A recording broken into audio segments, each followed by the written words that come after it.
à ses concurrentes avec des cibles situées entre 6 et 9 mètres. Et puis, on vous expliquera au fur et à mesure des ateliers le pointage qui est accordé à chacune des concurrentes, si tant est qu'elle frappe un carreau ou alors qu'elle manque. Voilà, Ça va de 0 à 5. Ça va de 0 à 5. Et puis, on va y aller tout de suite d'ailleurs sur On est ce parti. cours central pour admirer ces jeunes femmes, ces deux grandes championnes. Léa Escoda et Cindy Perrault. Alors, parlez-nous un petit peu de ces jeunes femmes, Jean-Luc. Ouais, Alors, si elles sont là, c'est tout sauf un hasard, hein, si elles sont en finale. Ah ben oui, forcément, parce que c'est quand même le tir. Voilà, moi j'en reviens toujours un peu à la même chose. C'est très difficile. On est tout seul au milieu de. C'est pas un truc d'équipe. C'est vraiment là, on est tout seul.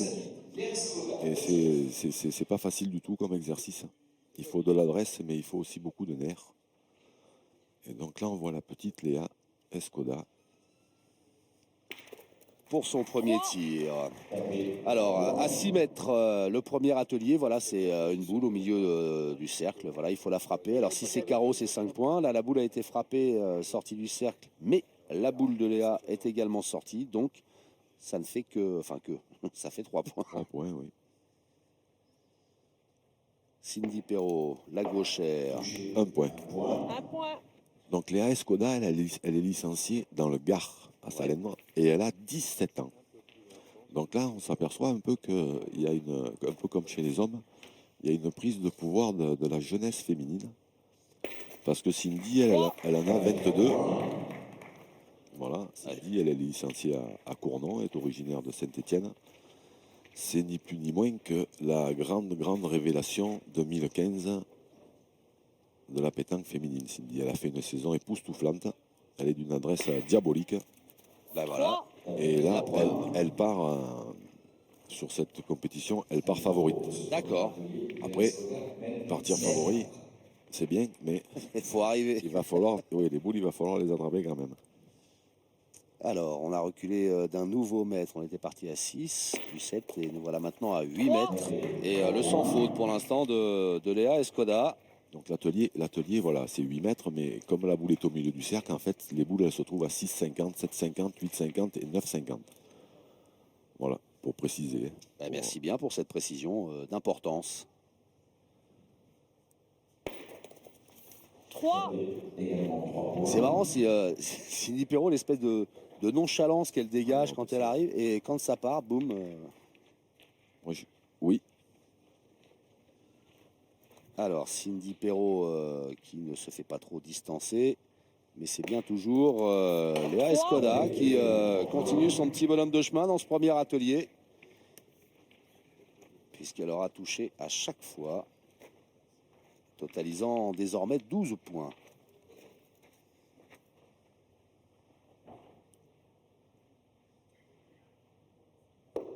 Et un peu court sur ce dernier tir, Cindy Perrault. 0. Léa Escoda qui mène 12 à 7 face à Cindy Perrault. Deuxième atelier, la boule derrière le bouchon. Oui, il y avait 22 participantes donc au départ. Ouais. Et voilà, nos deux finalistes sont là. Elles ont fait les 2 meilleurs scores, en sachant qu'il y avait quand même Angélique Papon qui a fait ce concours de tir. Et les champions du monde et les championnes du monde espagnol qui étaient là aussi, oui. Donc il a fallu faire mieux que tout ce petit monde pour arriver là. Voilà, c'est dire le niveau de performance de ces finales PPF, puisque c'est une compétition internationale avec des Espagnols côté féminin, des Malgaches côté garçon. On vous en reparlera un petit peu plus tard dans cette retransmission. 0. Et là, on a attaqué le deuxième atelier. Aucune des deux jeunes femmes n'a marqué. Alors, vous le voyez, là, le but, c'est de sortir la boule blanche sans toucher le petit. Et à 6 mètres, les deux jeunes femmes ont échoué. 0. Léa Escoda qui manque sa deuxième frappe. L'occasion peut-être pour Cindy Perrault de recoller un petit peu au score, voire de revenir à égalité en 4 carreaux. Frappé. 3. 3 points à la moitié de ce deuxième atelier. Léa Escoda mène 12-10. 2 points d'écart désormais entre les deux jeunes femmes, mais c'est toujours Léa Escoda qui est en tête depuis le début. Léa, elle a fait 36 points pour se qualifier. Et Cindy, elle en a fait 46. 46, 3, il y a bien des hommes qui ne les font pas. Moi d'abord. Oui. Mais il y en a des plus connus que vous, Xavier, qui ne les font pas aussi. Ça me rassure, à peine. Cindy Perrault. Waouh! Alors, 0, 0 parce que le bouchon d'abord, hein, c'est ça? C'est ça, le bouchon a bougé. Donc là, ça pardonne pas à 0. Léa Escoda, elle a été quand même l'année dernière, en 2015, même malgré son jeune âge, 17 ans, elle a quand même été 3 fois championne du Gard dans l'année. C'est pas mal. Hein, Et c'est pas mal parce que ça joue là-bas. Le Gard, oui, c'est un département quand même qui est relevé. Donc c'est pas facile. Elle fait partie du groupe France à Espoir. Hein. Donc elle 0, est en pleine progression. Et le groupe France Espoir.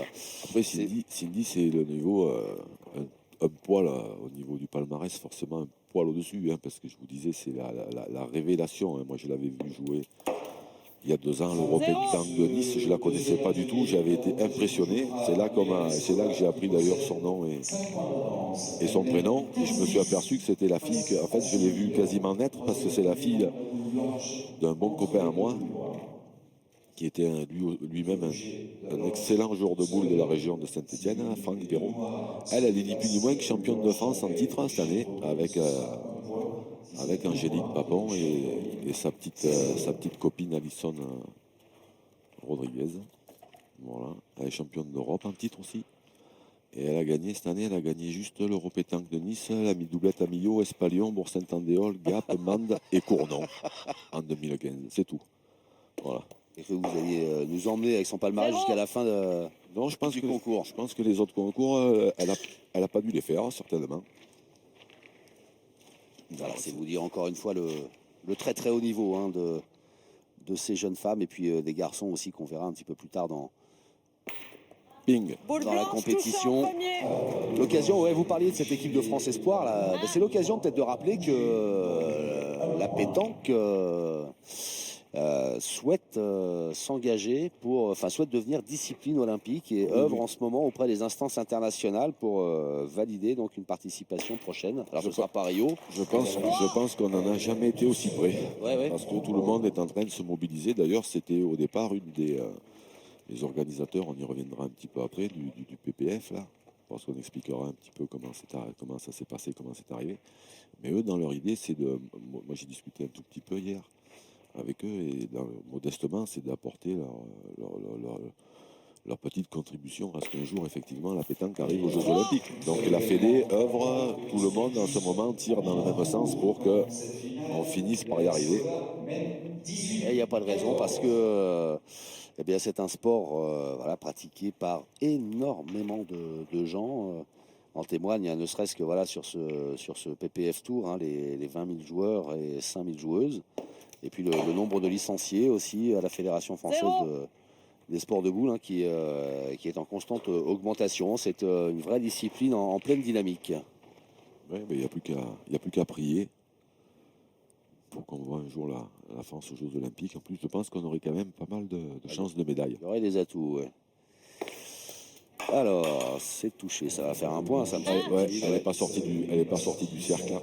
Alors pendant qu'on discutait avec Jean-Luc, vous l'avez compris, hein, le principe de cet atelier, la boule blanche au milieu de 2 boules noires, eh ben, c'est la blanche qu'il faut sortir sans toucher les boules à droite et gauche.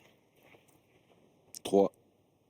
Et là, donc, les boules, en fait, elles sont séparées de 3 cm. Ce qui explique la difficulté, justement, de ne pas toucher celles qui sont à côté. Voilà. Donc, en sachant que toutes les boules là-bas, les noires et les blanches qui sont dans le pas de tir, là-bas, elles font 74 mm de diamètre et qu'elles pèsent 700 grammes. C'est toutes les mêmes, mais c'est surtout qu'elles sont séparées de 3 cm. Donc, c'est vraiment très, très peu. D'où le nom de cet atelier, tir de précision, parce que là, c'est diabolique, hein, 3 cm. À la fin de ce 3e atelier, avantage toujours à Léa Escoda qui mène 21. Léa Escoda qui continue son bonhomme de chemin en tête au pointage avant l'atelier suivant. L'atelier suivant, vous voyez, une boule noire devant une boule blanche. À la sauter. Et ce qu'il faut, voilà, c'est sauter la noire pour toucher la blanche. Et à Escoda. Ah non, c'est trompé. 0. C'est l'autre. Ah, c'est pas trompé, hein. C'est très bien que c'est la blanche qu'il faut sortir, mais un peu court. Cindy, pour cet atelier, là, elle a un tir qui, je pense, va l'avantager un peu parce qu'elle a un tir vraiment avec une belle courbe, un tir un petit peu en cloche. Et donc, je pense que ce serait, à mon avis, ce sera plus facile pour elle. Bien vu, Jean-Luc. 21 partout dans cette finale. On a pu apprécier exactement ce que vous nous avez décrit avec voilà, cette courbe, hein, Pour une fois. ce tir un petit peu lobé. Mais non, on va se régaler avec vous là, tout ce que vous allez nous apprendre sur les finesses Oui. de la pétanque. Et un seul point puisque la boule blanche tirée par Léa Escoda est restée dans le cercle. Allez, Cindy Perrault à 7 mètres cette fois. Ah, il est un peu court. Un peu court, oui. 0. Escoda, 22, 21. Un peu court, donc 0 point inscrit. À 7 mètres C'est dommage. par Cindy Perrault. Oui. Elle avait l'occasion de prendre la tête. Concentration de Léa Escoda. Et non, un peu court encore. 0. J'ai discuté un peu avec Léa Escoda hier. Ouais, Et 17 ans, c'est impressionnant quand même. Hein. ouais.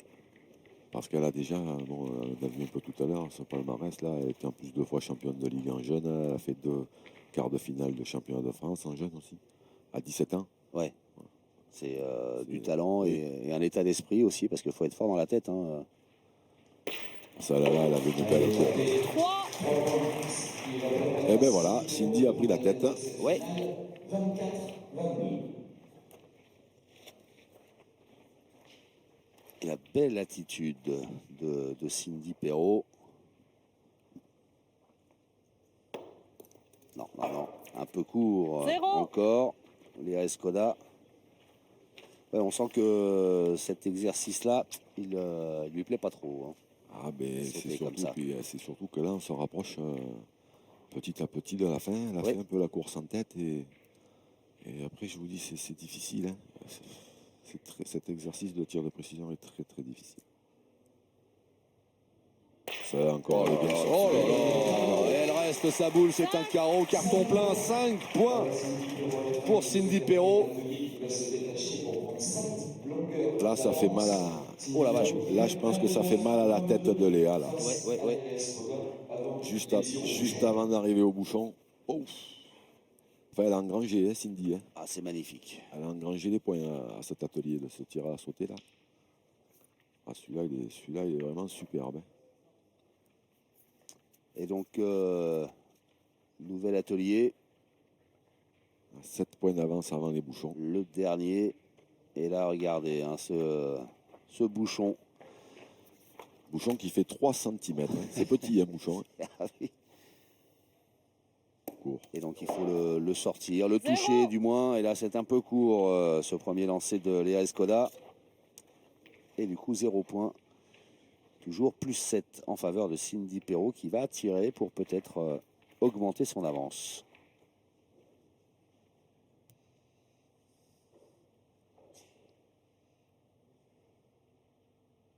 Bing. Et c'est fait. 5. 5 points. Aïe, aïe, aïe. 34, 22. Ouais. Là, le bouchon, donc, il n'est même pas au milieu. Comme on en a parlé Ouais. pour les hommes, il n'est plus au milieu. Donc là, il n'y a pas 6,50 m. En fait, il y a 6,20 m. Parce qu'il n'y avait que 20 cm entre la plaque en caoutchouc et le bouchon. Malheureusement, avec 0. ce tir manqué, Aïe. Un peu long, Léa Escoda. C'est fini. Et c'est fini, voilà. une Ouais, victoire. sur la fin, Cindy a fini très fort. Ah oui. C'est un petit peu l'expérience, je pense, et la confiance qui